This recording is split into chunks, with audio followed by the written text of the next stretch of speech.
el CO2 tiene una velocidad de difusión alveolo capilar que es mucho mayor que la del oxígeno. Doc, perdón, ¿usted está mostrando algo en la pantalla? No, todavía no, espérate, que es que me salí. Listo, perfecto. Sin darme cuenta. Hundí algo que no debía y se me fue.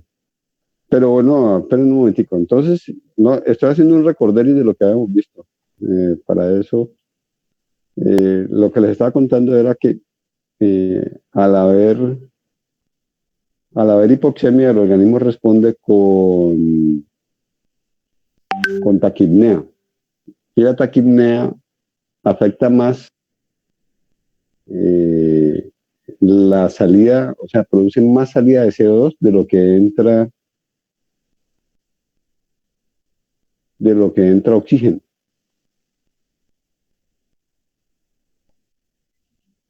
Ahora sí. Listo. Y eso produce hipocapnia. Y según vimos, yo les tuve que haber hablado algo sobre la ecuación de Henderson-Hasselbalch, donde tuve que haberles dicho que la PCO2, cuando se baja la PCO2, el pH aumenta. La PCO2 es inversamente proporcional al pH.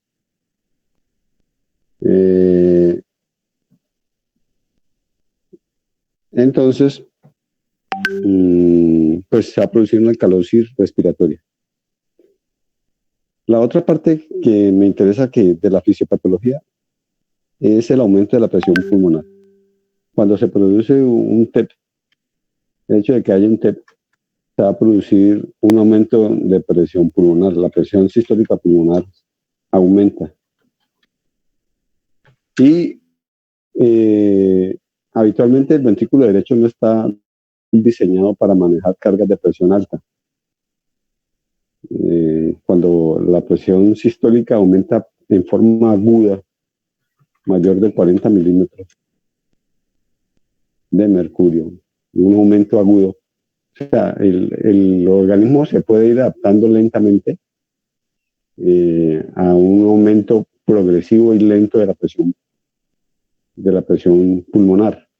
Pero en este caso, cuando se produce un TEP, que se produce un aumento agudo de la presión sistólica pulmonar, el ventrículo derecho no está acostumbrado a manejar esas presiones altas y el ventrículo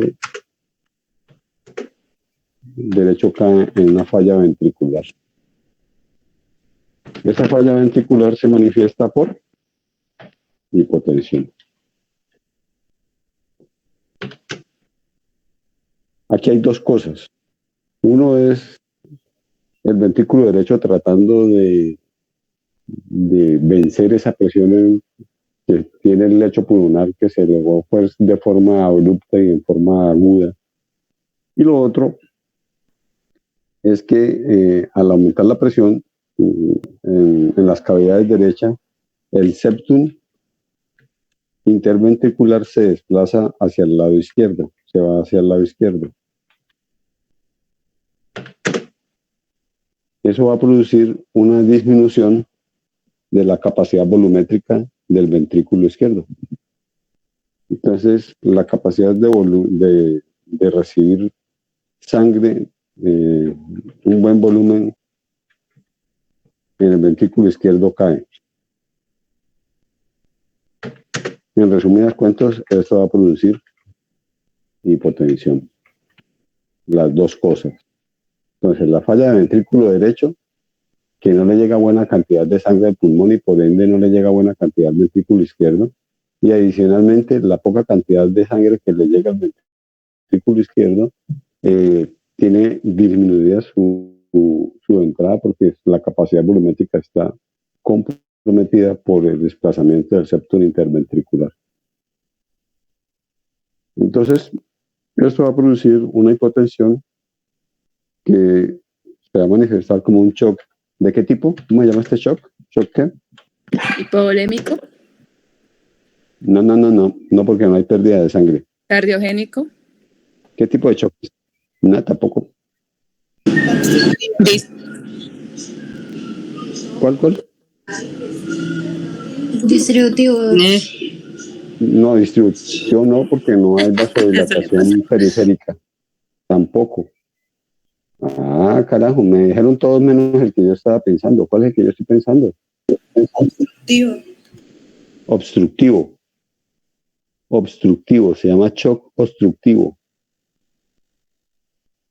Los shocks pueden ser 4 tipos. Hipovolémico, que son pérdidas de volumen.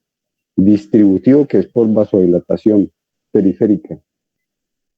Shock séptico, por ejemplo, es un shock distributivo. El anafiláctico es distributivo. El cardiogénico, que es por falla de bomba.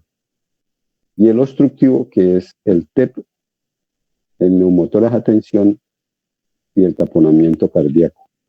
Entonces, este entra entre los criterios de un shock de tipo obstructivo. Estos pacientes son una urgencia y deben ser manejados en una unidad de cuidado intensivo para manejarlos con tratamiento fibrinolítico. Debe recibir un fibrinolítico en forma inmediata. Bueno, eso es en cuanto bueno, el cuadro clínico, pues ya saben, es un paciente con una disnea súbita,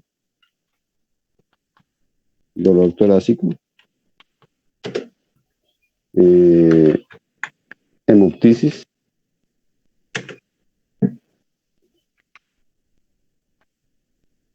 taquicardia, que casi siempre es una taquicardia sinusal, disnea súbita, dolor torácico, hemoptisis, taquicardia sinusal.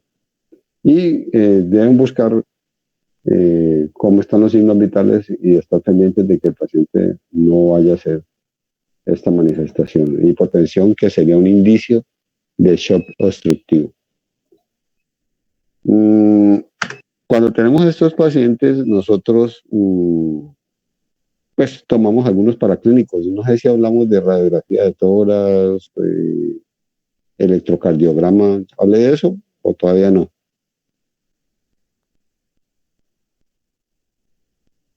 La semana pasada hablamos de eso o no.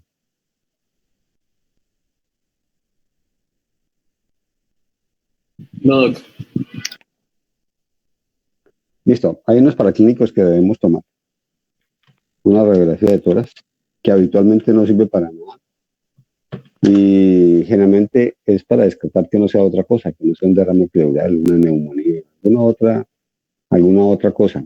Pero pues a veces aparecen ocasionalmente algunos hallazgos, como una atelectasia que se llama joroba de Hampton. Creo que la he visto en un solo paciente. Es una atelectasia subpleural. Lo otro que uno ve es un signo que se llama el signo de Westermarck.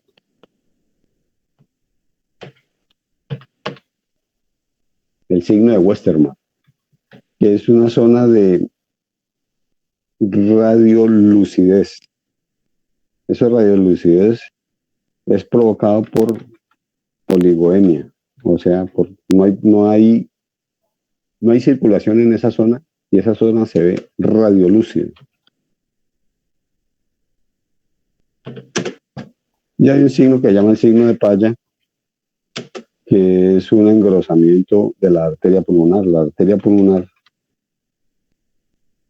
se ve con un diámetro habitualmente mayor de 2.5 centímetros.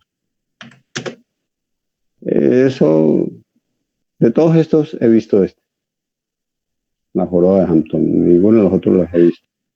O sea que básicamente radiografía de tórax es para ver que no sean otras cosas y de pronto pues busquemos estos hallazgos. El otro hallazgo vamos a encontrar en el electrocardiograma. La principal manifestación es la taquicardia sinusal. Eso es lo principal que se ve en un paciente con esto. Y lo más raro, que lo he visto en algunas oportunidades y no han resultado TEP, se supone que es específico, y que es alta sospecha de TEP, es el S1, Q3, T3, o el signo de McGinn-White. S1, Q3, T3 lo conocen como muy fácilmente. ¿Eso qué significa? Que en D1 tiene ondas S profundas, en D3 tiene Q y tiene una T negativa.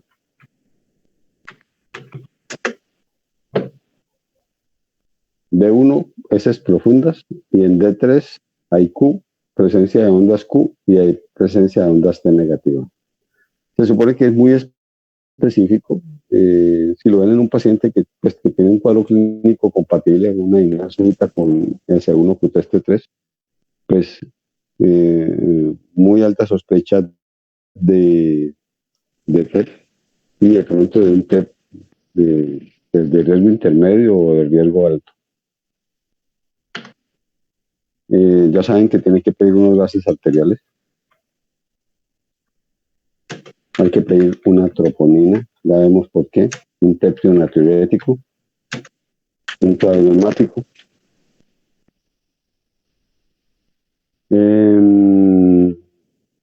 Debemos considerar la toma de un ecocardiograma.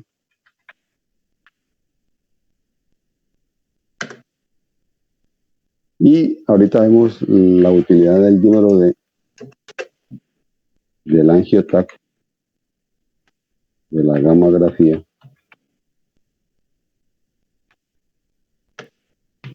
De gamografía de ventilación perfusión.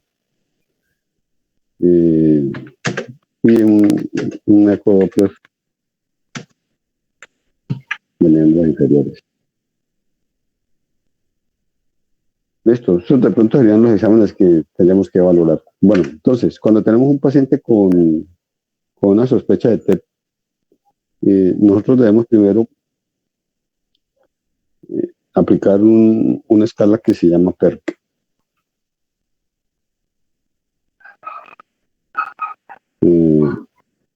PERC es una sigla, ¿no? Significa pulmonary, en inglés pulmonary emboli rule out criteria, o criterios de descarte de embolia pulmonar, algo así. Criterios de descarte de embolia pulmonar. ¿Listo? Entonces, cuando eso pues toma varios ítems, ¿no? Entonces, que tenga más de 50 años, hay varios ítems. Una frecuencia cardíaca alta, mayor de 100, la saturación baja, que tenga antecedentes de trombosis venosa profunda. Bueno, son como 6, 7, son 8 ítems. Entonces, si llega a salir un PERC positivo, quiere decir que el paciente tiene una probabilidad mayor o igual al 15% de tener TEP.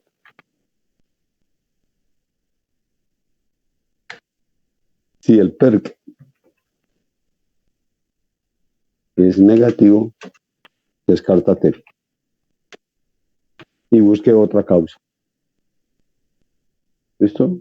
Entonces, PERC positivo, probabilidad mayor o igual del 15%, entonces considerar TEP.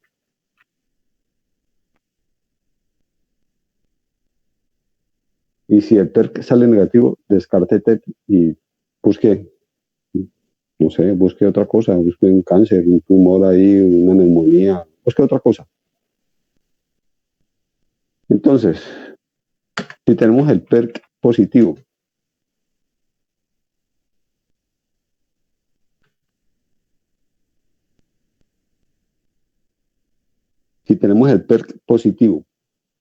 el paso siguiente, tenemos 3 posibilidades para utilizar allí. Tenemos la posibilidad de utilizar una escala que se llama Wells o una escala que se llama Geneva o tomar un dímero D.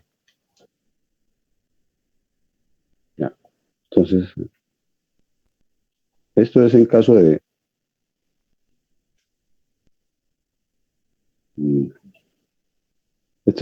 de PERC positivo. Wells, Geneva, dímero D. Cualquiera de estos 3.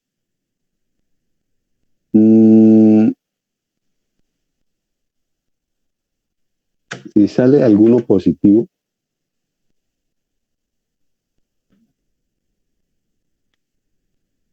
el paso siguiente es tomar una imagen. Idealmente, la imagen que utilizamos es el angiotac.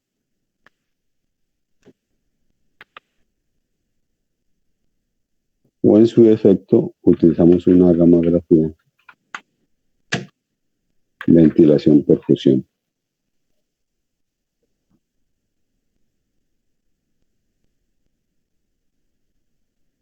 ¿Me siguen el algoritmo?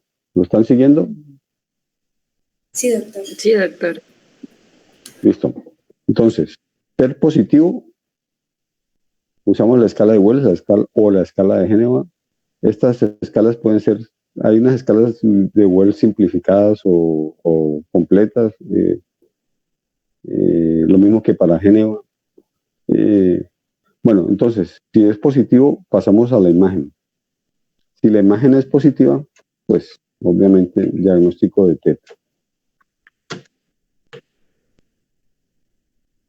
Si la imagen es negativa, pues no es TEP y tienen que buscar otro diagnóstico.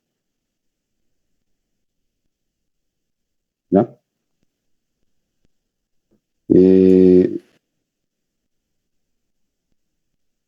Si estos con PER positivo, hacemos Wells o hacemos la escala de Génova o hacemos dímero D y sale negativo, descártate y busque otra posibilidad diagnóstica.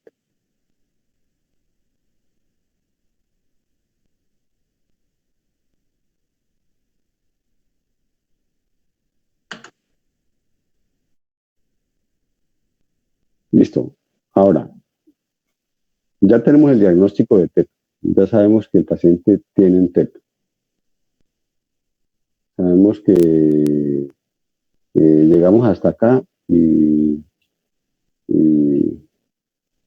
la gamografía o el angiotac nos dijo que era un TEP. ¿Cuándo? Aquí, bueno, metámonos aquí un momentico. ¿Cuándo usamos angiotac? Pues, doctor, idealmente en todos los pacientes usamos angiotac, pero no usamos la gamografía cuando el paciente es alérgico, cuando está embarazado, cuando tiene insuficiencia renal.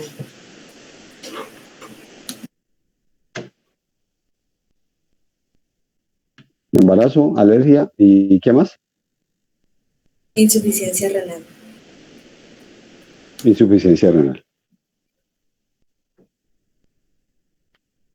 Listo. En todos menos en embarazo, en un compromiso, un problema de tipo alérgico, que no vaya a ser alergia pues con el medio de contraste, con insuficiencia renal. En este caso, cualquiera de estas tres posibilidades, el método diagnóstico es la gamografía, ventilación, perfusión. Listo. Ya cuando tenemos el diagnóstico de TEP, decimos que es un TEP, lo que nos queda verificar es cuál es el riesgo de este paciente. Entonces lo podemos clasificar en alto riesgo, intermedio, y lo clasificamos en bajo. Alto riesgo es el paciente que tiene hipotensión. Esto es lo que antes llamaban TEP masivo. Ese término de TEP masivo está en desuso, no se utiliza. Entonces, la hipotensión implica lo que les comentaba acá arriba. La hipotensión implica la posibilidad de un shock obstructivo e implica que este paciente pues tiene un aumento abrupto de la presión pulmonar, de la presión sistólica pulmonar, un aumento severo pues por un TEP importante, por un TEP que abarca una buena área del lecho arterial pulmonar. Estos pacientes con hipotensión, que ya es un shock obstructivo, esos pacientes deben ser manejados en una unidad de cuidado intensivo y deben recibir manejo con fibrinolítico. El fibrinolítico de elección es uno que se llama RTPA. Porque será que siempre se cambia solo.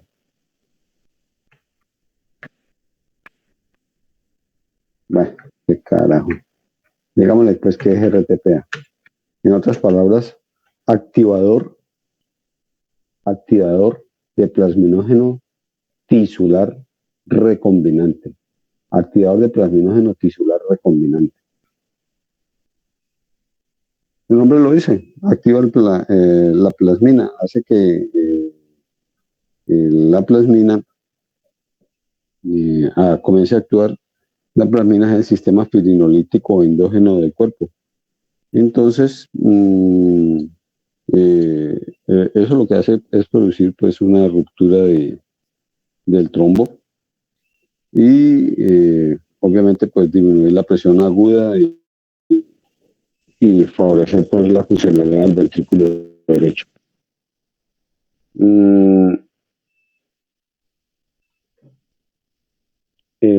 A ver, aquí hay algo que se me está quedando en el tintero.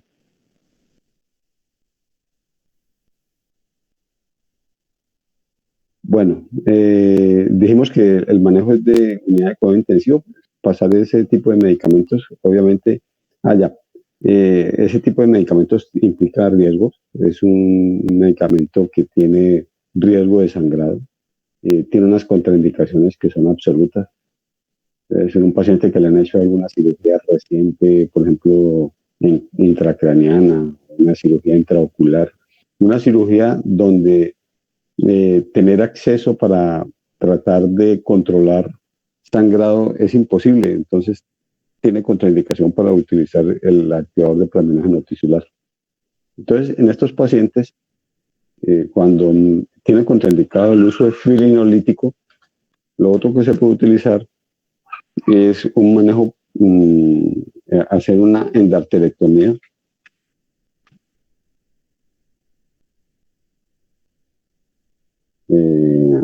Hacer una endarterectomía, o sea, eso lo hace un radiólogo intervencionista. El radiólogo cateteriza la arteria pulmonar comprometida y rompe el trombo, la intenta extraer o al menos lo rompe en pedazos a través de catéteres. Pues, pero eso implica pues obviamente tener una logística importante, ¿no? Estar en un nivel 4 con un personal súper entrenado y no es tan fácil pues acceder a esto. De todas maneras, pues sepan que ese tipo de procedimientos se pueden hacer en este tipo de pacientes. El paciente con un riesgo intermedio son los pacientes que la presión arterial es normal, pero estos pacientes tienen evidencia de que hay un compromiso del ventrículo derecho. El ventrículo derecho se ve comprometido, pero no es lo suficientemente comprometido para producir hipotensión. O sea que manejan presiones arteriales normales. Entonces hay unos indicios de compromiso ventricular, que es la presencia de troponina positiva y péptido natriurético positivo. Eso, los dos, uno o los dos al mismo tiempo indican compromiso de fibra miocárdica del ventrículo derecho. El otro que manifiesta también compromiso del ventrículo derecho es el ecocardiograma.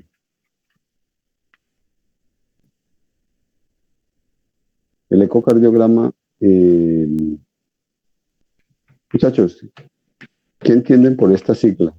TAPSE. ¿Qué es un TAPSE?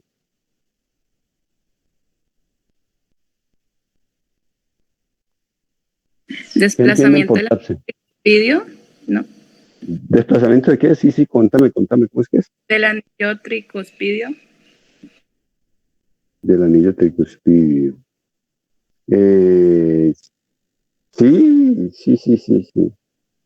Eso sí está bien.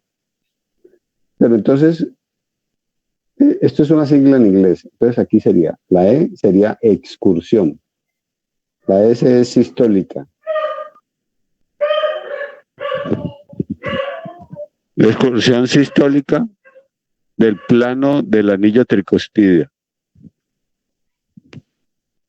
Excursión sistólica del plano del anillo tricuspidio. ¿Qué quiere decir esto? Que cuando el ventrículo derecho se contrae, o sea, cuando ocurre la sístole, el plano del anillo tricuspidio se desplaza hacia arriba.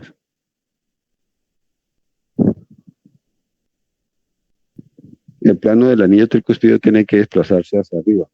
Y cuando el ventrículo derecho tiene buena contractilidad, ese desplazamiento debe ser mayor de 17 milímetros.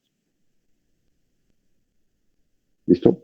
Cuando es menor de 17 milímetros, ya está diciendo que la sístole no es lo suficientemente poderosa para desplazar este plano hacia arriba. ¿Me entienden el concepto? Sí. ¿Listo? Entonces, en el ecocardiograma, lo que vamos a buscar es esto. Un desplazamiento de la anilla tricuspidia menor de 17 milímetros, menor de 17 milímetros, le está indicando que ya hay un compromiso sistólico y que ese corazón pues está tocado, no lo suficiente como para producir choque, hipotensión, pero es un corazón que está con un compromiso. Y el otro es en el mismo angiotac. Si vemos un ventrículo derecho dilatado, también podemos sospechar o tener la posibilidad de que ese paciente vaya a hacer una falla ventricular con el paso del tiempo. Entonces, este paciente hay que tratarlo con mucha vigilancia. Ese paciente al menos debe estar en una unidad de cuidado intermedio, en una UCIN, con vigilancia hemodinámica. Y ese paciente debe estar con anticoagulación. Generalmente utilizamos heparinas de bajo peso molecular. Y vigilancia hemodinámica por si acaso este paciente de intermedio pasa a alto. De intermedio puede pasar a alto. Listo. El paciente con bajo riesgo, ese paciente que no tiene nada de esto, no tiene hipotensión, la troponina es negativa, el péptido natriurético es negativo, o sea, no hay compromiso de ventrículo derecho, en el eco ni en el TAC se ve compromiso de esto. Y en este paciente hacemos dos escalas, una escala que llama PESI o hacemos una escala que llama ESTIA. Una de las dos, PESI o ESTIA. Si esta escala sale negativa, ese paciente, cualquiera de esas escalas sale negativa, ese paciente salía con anticoagulantes orales, con los nuevos anticoagulantes orales. Lo mandamos con NACO. Si alguna de las escalas sale positiva, ese paciente se deja hospitalizado, se inicia de heparina de bajo peso molecular, se deja en observación en hospitalización y se le inicia al menos al tercer o cuarto día anticoagulantes orales, nuevos anticoagulantes orales. ¿Les quedó claro esta parte? Sí, doctor. Listo. Yo tengo una pregunta. Los pacientes que salen las escalas positivas, ¿se le inicia heparina de bajo peso molecular, observación y qué otra cosa mencionaste? Heparinas de bajo peso molecular, se les deja unos 3-4 días con heparinas de bajo peso molecular y se les inicia también nuevos anticoagulantes. Ya no son nuevos, pero pues son más nuevos a menos que los viejos, o sea, el Divaroxaban, el Apixaban, listo. Y los dejamos en observación a menos unos 3-4 días, aproximadamente entre 3 y 5 días se dejan en observación. ¿Sí? En cambio, el que tiene un PES y un este negativo, prácticamente le damos salida con anticoagulante oral. Estos de acá listo. no, estos con positivo hay que dejarlos al menos entre 3 y 5 días de hospitalización. Hay que estarlos observando. Listo. Gracias, doctor. ¿Cuánto tiempo se anticoagula un paciente? Habitualmente se anticoagula 3 meses. Utilizamos inhibidores de factor 10, de factor 10 activado. Entonces, ese es el Rivaroxaban, el Apixaban. Utilizamos un antagonista de la trombina, un inhibidor de la trombina que se llama Dabigatran, inhibidor directo de la trombina, que es el Dabigatran. Y casi no se utilizan, pero antagonistas de vitamina K, warfarina, que tiene básicamente solamente tiene como unas 2 indicaciones de warfarina. Una es síndrome anticuerpo antifosfolípidos, que es un trastorno de hipercoagulabilidad donde los anticoagulantes orales nuevos no han tenido, pues no han mostrado superioridad en beneficio como la warfarina. Entonces, en síndrome anticuerpo antifosfolípidos se utiliza warfarina. Y lo otro donde se utiliza warfarina es en insuficiencia renal crónica, sobre todo con tasa de filtración glomerular menor de 15.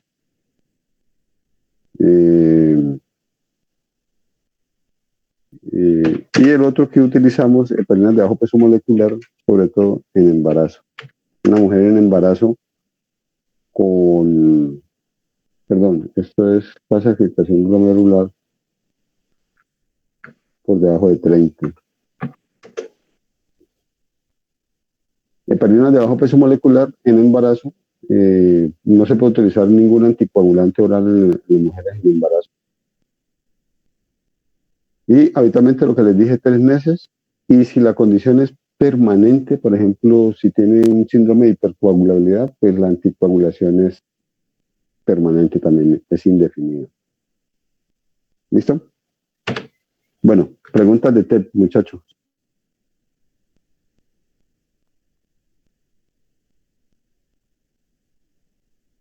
Preguntas de TEP.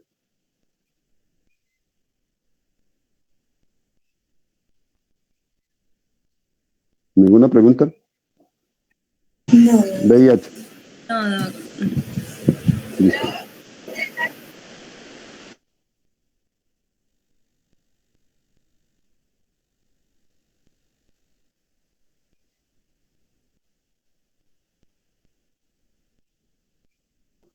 Sí, el dímero D lo puedes mandar aquí, donde yo te dije, con un PERC positivo.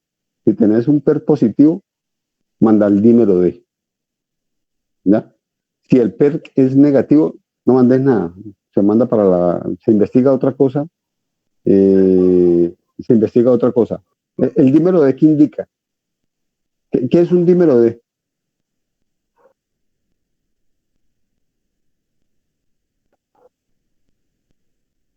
¿Qué es un dímero D?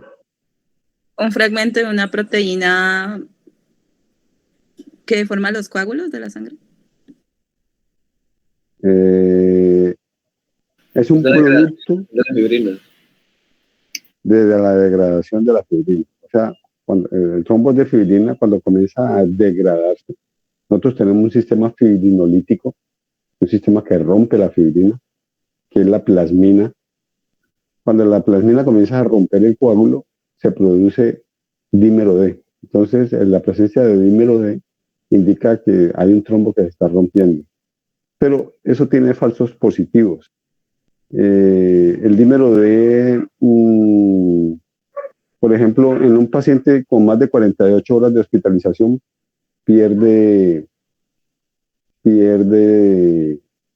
o sea, prácticamente todos los pacientes con más de 48 horas de hospitalización son positivos para dímero D. Y eso no indica que el paciente esté haciendo un evento trombótico. Es un paciente que le están colocando droga endovenosa, le están colocando droga intramuscular, de pronto está amarrado. Bueno, y tiene muchos factores como para producir dímero D positivo sin que eso implique que esté haciendo un proceso trombótico. Entonces, esa es una de las cosas. Entonces, dímero D solamente en caso de PERC positivo. PERC positivo lo tomamos. O sea, no tomamos dímero D de entrada. Lo que quiere decir eso, que muchas veces he visto que están sospechando TEP y ni siquiera han realizado pues pues como el algoritmo, o al menos llegar y decir, tiene una posibilidad de TEP, tiene posibilidad de TEP de más del 15%. Ah, bueno, listo, dímelo D positivo, ya. Imagen, dímelo D negativo, listo, no es eso, busquen otra cosa, no necesita la angiotac. No sé si te respondí.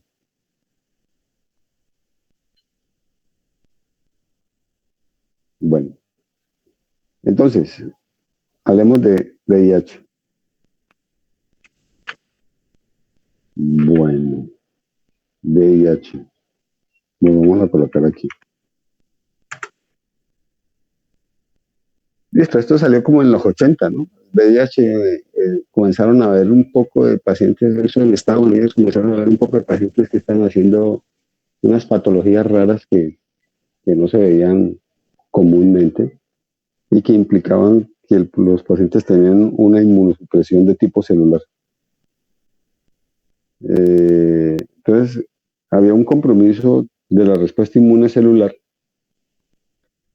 que favorecía la aparición de hongos, de virus, patologías pues que eran asociadas a este tipo de compromiso. Y comenzaron a ver que era más que todo en un grupo específico de personas, pacientes homosexuales, hemofílicos, drogadictos endovenosos. Y pues, con el paso del tiempo descubrieron pues el virus del VIH. Listo. Entonces, el virus del VIH es un retrovirus. Es un virus RNA. Necesita una enzima que se llama transcriptasa reversa. Y esa enzima transcriptasa reversa coge el RNA y lo convierte en DNA.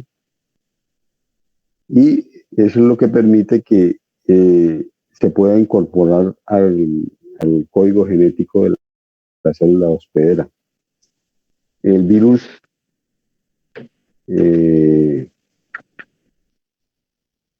entra, ya saben, por secreciones vaginales, por secreciones,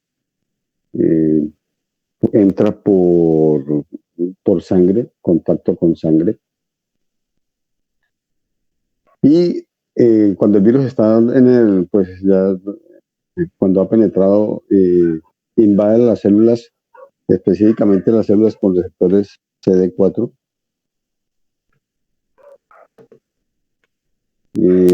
Las que más comúnmente, la de mayor población de células con receptores CD4 son los linfocitos T CD4, que también se llaman linfocitos T ayudadores, o TCD4 helper. Adicionalmente necesita un correceptor que se llama CCR5 para poder entrar a la célula. Entonces necesita el receptor de CD4 más el correceptor de CCR5. Es un lentivirus, es un retrovirus, es un lentivirus, tarda años en hacer manifestación. y tiene un periodo de pues, asintomático que dura 4, 5 años, 6 años, algunos más, algunos años menos. Entonces, pero va haciendo un daño progresivo y continuo con pérdida de linfocitos TCD4.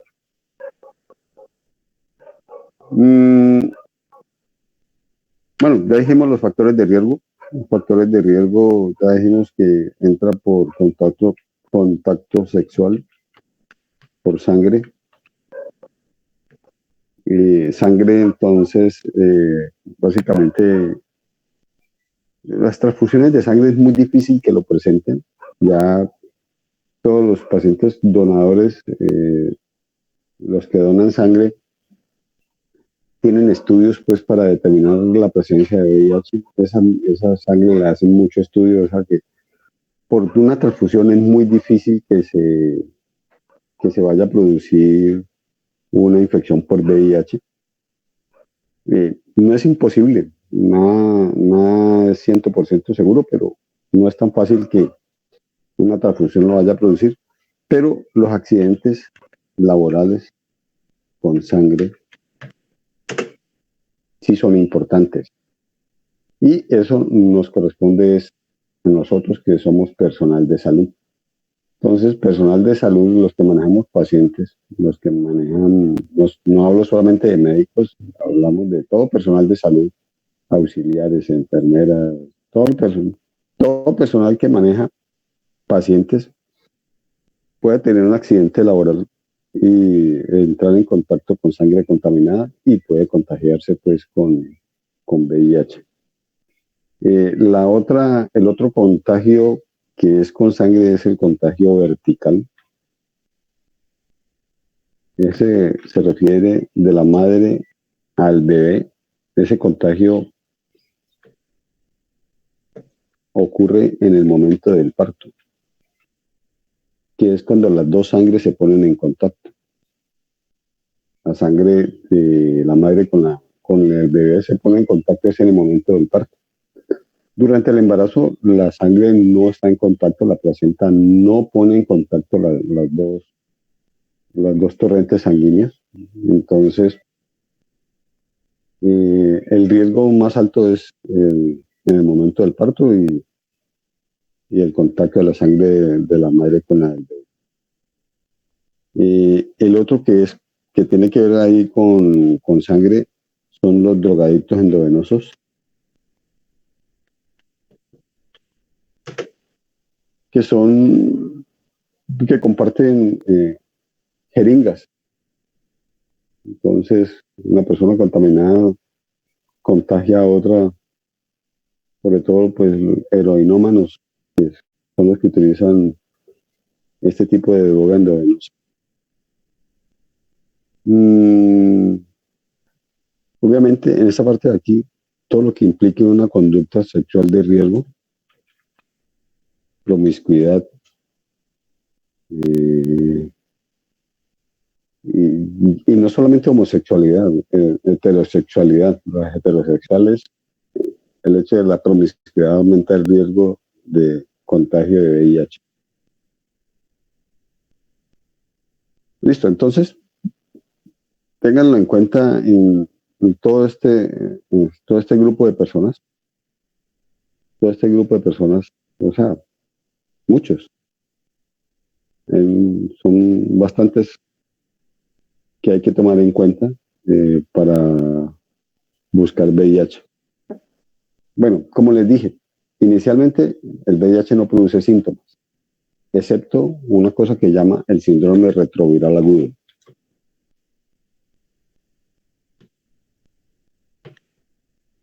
Que aproximadamente ocurre entre las primeras 2 semanas después del contagio. Una persona se contagia con una persona con VIH. En el transcurso de unas 2 semanas puede presentar un cuadro viral agudo, un síndrome retroviral agudo, un cuadro de malestar, de mialgias, fiebre, dolor generalizado.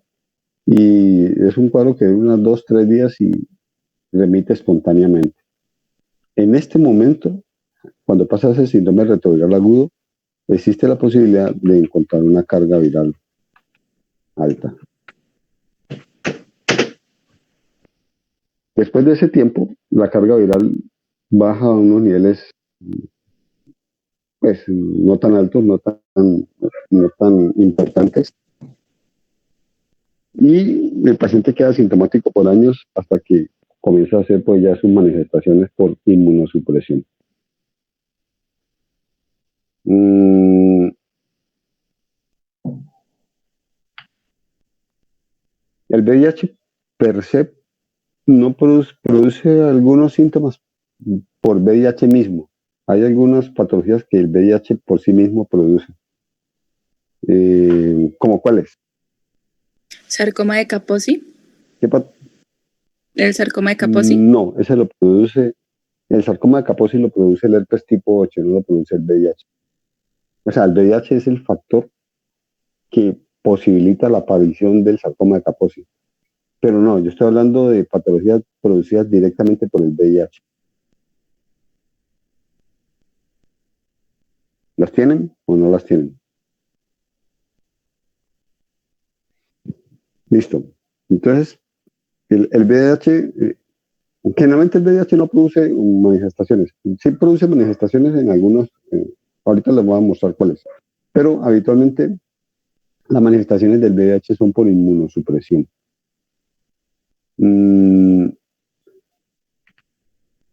Esto se llama nefropatía asociada a HIV, HIVAM, nefropatía asociada a HIV.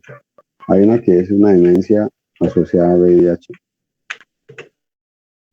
demencia asociada a VIH, y hay un síndrome de desgaste también producido por el VIH. Bueno, cuando ustedes están sospechando, después hablamos de esto específicamente, cuando ustedes estén sospechando un VIH, ¿cómo hacen el diagnóstico? ¿Cuál es como el algoritmo para hacer diagnóstico de VIH?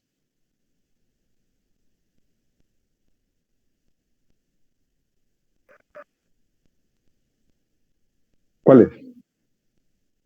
Sí.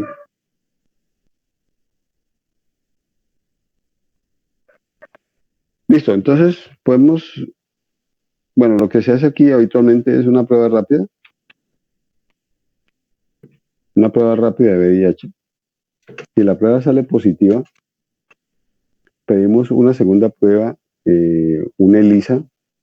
Existen ELISAs de primera, segunda, tercera y cuarta generación.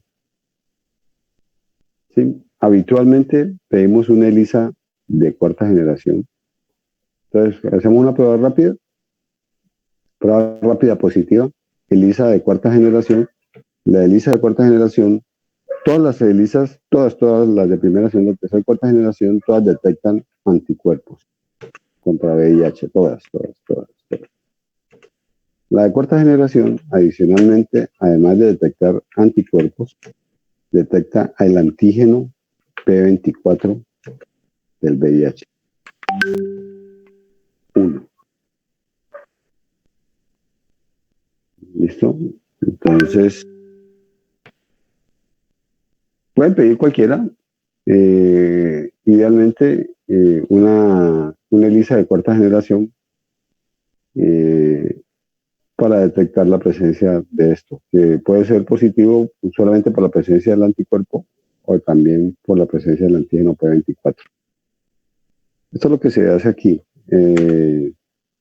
La CDC, ¿qué es la CDC? Center of Disease Control.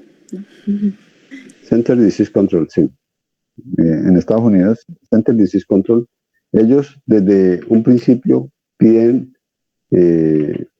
la prueba de ELISA con antígeno P24. Y si es positiva, piden anticuerpos específicos para VIH-1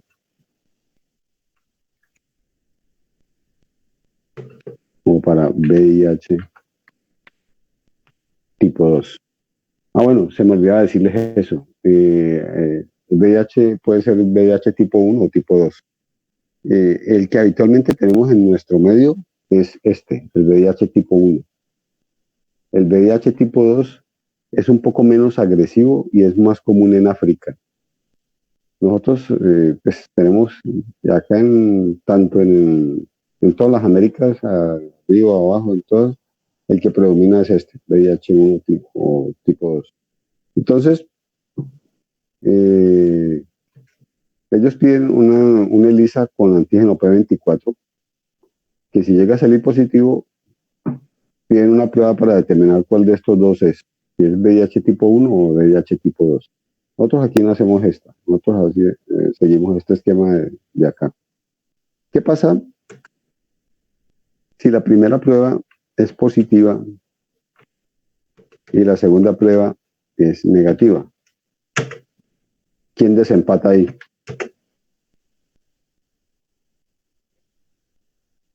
La carga viral.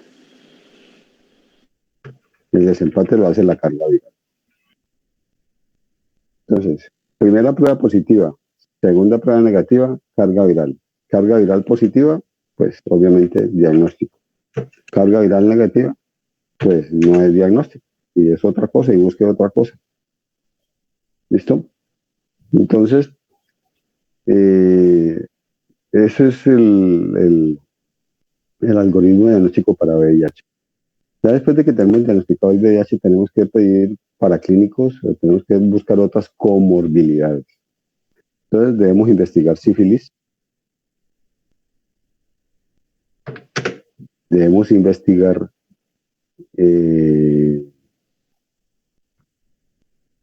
presencia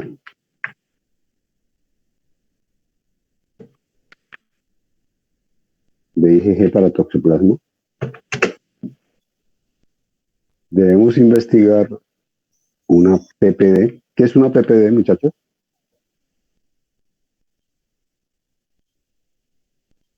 Para ¿Qué tuberculosis. es PPD? ¿Cómo se llama eso? ¿La prueba de qué? ¿De tuberculina?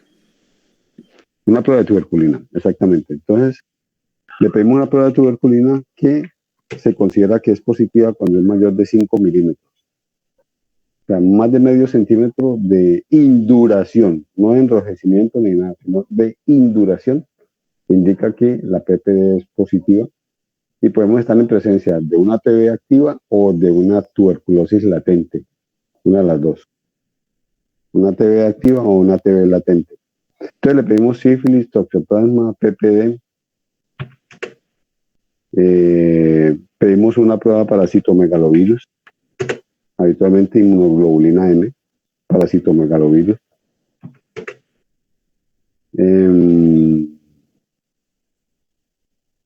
Pedimos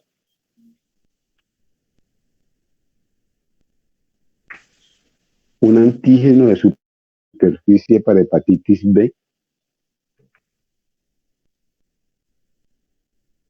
y pedimos anticuerpos contra hepatitis C. Recuerden que estos dos, todos estos, por ejemplo, sífilis, hepatitis B, todos estos comparten la misma vía, entran por contacto sexual, entran por sangre, o sea, la transmisión es similar. ¿Qué más investigamos? Yo creo que ahí está todo lo que investigamos para buscar comorbilidades en estos pacientes. Pues adicionalmente se le debe pedir un conteo de células linfocitos T.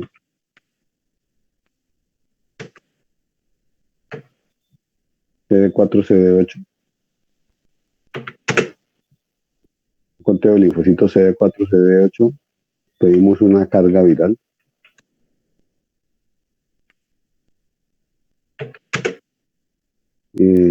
Pedimos exámenes generales, un hemograma, pruebas de función renal.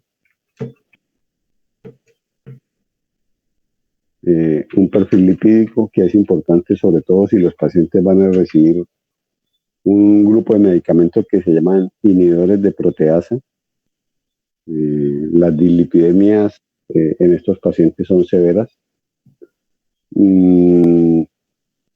Bueno, entonces, pues es básicamente lo que pedimos en este tipo de pacientes. Nosotros clasificamos el VIH según la manifestación clínica y según el conteo de CD4. Entonces podemos clasificar el VIH como estadio A, estadio B o estadio C. Y los podemos clasificar según el conteo de CD4 en estadio 1, estadio 2 o estadio 3. Entonces el A es asintomático.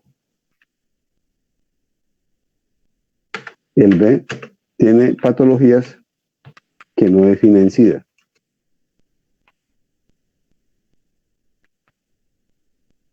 Tiene, por ejemplo, tiene una candidiasis oral. Eso no define SIDA, la candidiasis oral. Por ejemplo, por ponerles un ejemplo, los pacientes que utilizan esteroides inhalados tienen un EPOC y utilizan un esteroide inhalado pues, como preventivo. Esos pacientes tienen riesgo de ser candidiasis oral y no tienen SIDA. O sea que no es una enfermedad que defina SIDA, una neumonía, por ejemplo. Pueden tener una neumonía, pero no necesariamente definen SIDA. Y C tiene patologías que definen SIDA. Por ejemplo, una toxoplasmosis.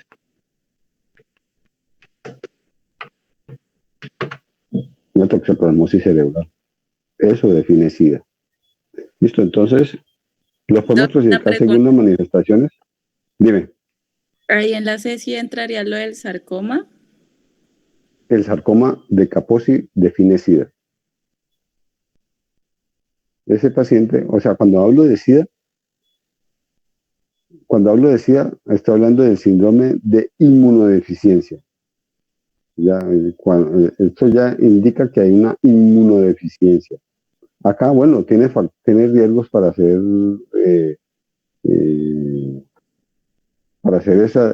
esas patologías, pero no necesita estar inmunosuprimido para que presenten esas patologías. Obviamente tienen más riesgo. El estadio 1 tiene los CD4 mayores de 500, CD4 por microlitro. El estadio 2 lo tiene los CD4 entre 200 y 500. Y el estadio 3 tienen los CD4 menores de 200. Y estos de aquí, tener CD4, así sea por debajo de 200, así sea que no tengan ninguna patología, no tengan una infección oportunista, este paciente también se considera que está en fase SIDA. Entonces, por debajo de 200 se considera fase SIDA.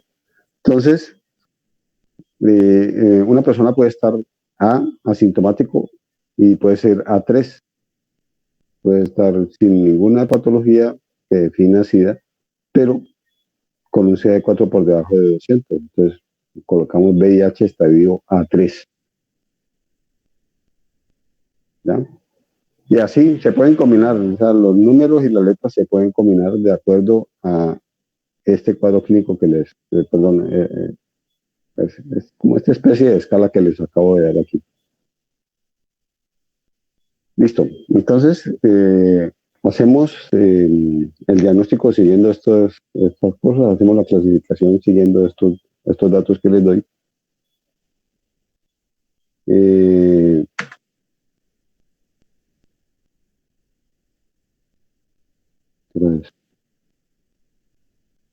Unos 5 minutos más.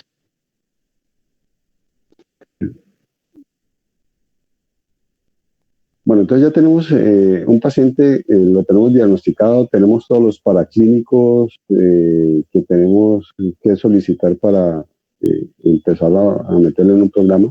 Habitualmente estos pacientes se manejan en un programa de VIH. Este paciente no se maneja en la consulta general común y corriente, lo manejan médicos. Habitualmente son médicos generales expertos en el manejo de VIH. Son expertos, no necesitan ser infectólogos. El infectólogo maneja al paciente que se sale pues, de los parámetros que se espera y entonces el infectólogo queda como un interconsultante. Pero les repito, habitualmente estos pacientes los manejan médicos expertos en VIH, no necesariamente infectólogos.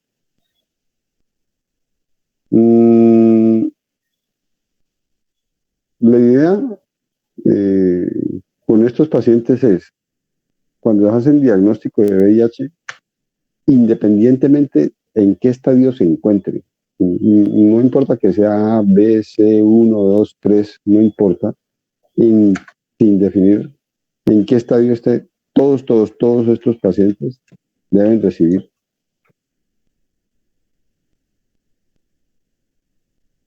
terapia antirretroviral, todos. Entonces, no que vamos a esperar a que esté por debajo de 500, que esté por debajo de 200. No. Todos los pacientes deben recibir terapia antirretroviral para impedir que tengan una inmunosupresión y pues sacarlos de esa inmunosupresión, volver a hallar los niveles de CD4 valores normales, idealmente valores mayores de 500, pues se corre el riesgo de que el paciente muera en el proceso esperando que eso llegue a pasar. Entonces la idea es iniciar terapia antirretroviral tan pronto como sea posible. Y la otra idea es tener una carga viral indetectable. Se considera indetectable cuando esté entre 25 a 75 copias. El promedio es 50. Pero pues a ver, lo que aparece últimamente es esto, que entre 25 y 75 copias. O sea, llegar y decir que es indetectable no va a pasar. Pero esto es bastante bajo, ¿no? Entonces, tener pacientes entre 20 y 75 copias de carga viral, eso es lo ideal.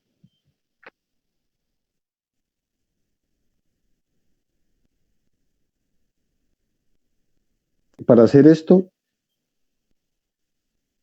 utilizamos los antirretrovirales. Hay como unos 6 o 7 grupos de antirretrovirales. Entonces,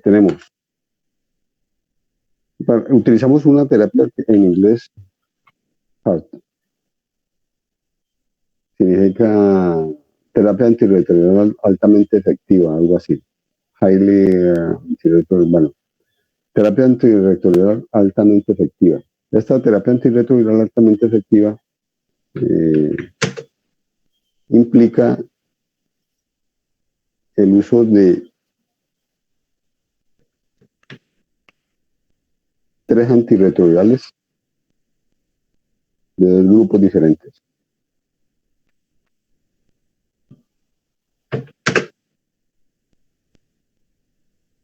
¿Listo? Entonces, la idea es llevar a un paciente a estos niveles de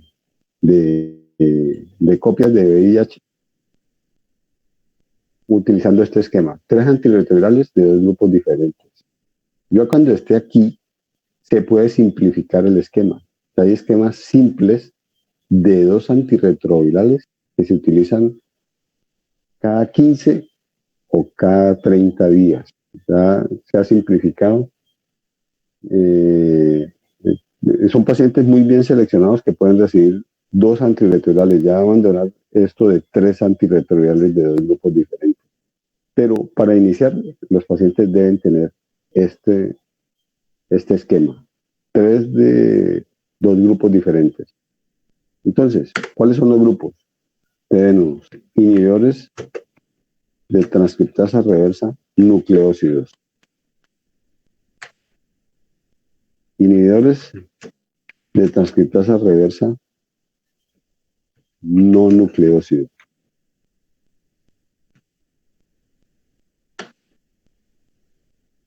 Inhibidores de integrasa.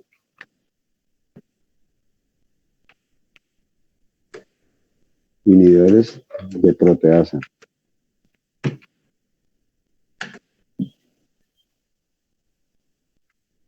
Inhibidores de fusión.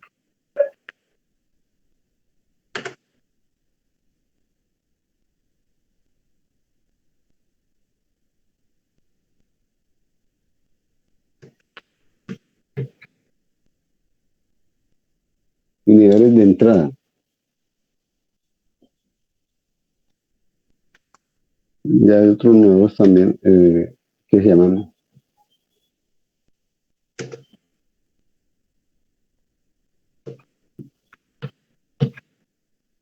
inhibidores de cápside. ¿Qué es lo que más utilizamos? Las combinaciones más utilizadas son dos de estos de aquí, dos inhibidores de transcriptasa reversa nucleócido con un inhibidor de integrasa. Ese es el esquema más comúnmente utilizado. Utilizamos dos de aquí más uno de aquí. Entonces, un ejemplo, inhibidor de transcriptasa. Entonces, inhibidor de transcriptasa reversa nucleócido. Utilizamos dos.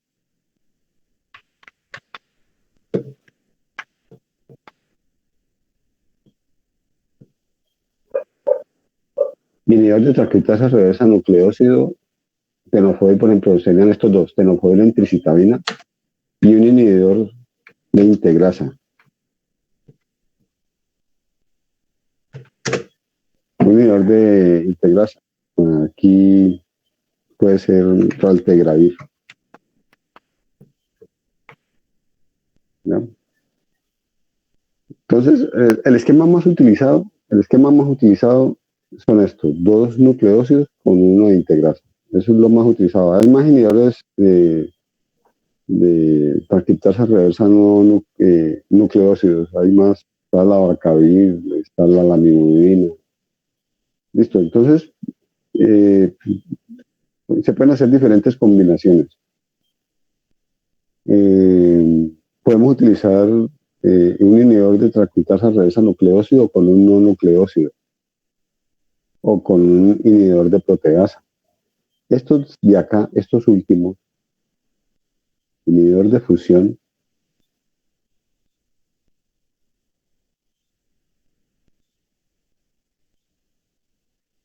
estos tres últimos, estos son los que más se utilizan. Pero estos tres últimos, inhibidor de fusión, inhibidor de entrada, inhibidor de cápside, estos de aquí, son en pacientes de muy difícil control, con alta resistencia y que necesitan medicamentos adicionales a los que ya tienen de base para ser manejados estos pacientes. Entonces, les repito, el esquema de base casi siempre utiliza dos de estos más uno o dos de estos de acá. Más uno o dos de estos de acá. ¿Cuál es la idea? Esto, carga viral suprimida, y la idea es esto, elevar los niveles de CD4 mayores de 500.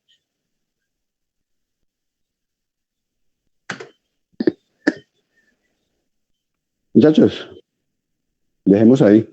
Me cansé. ¿Tienen alguna pregunta hasta ahí?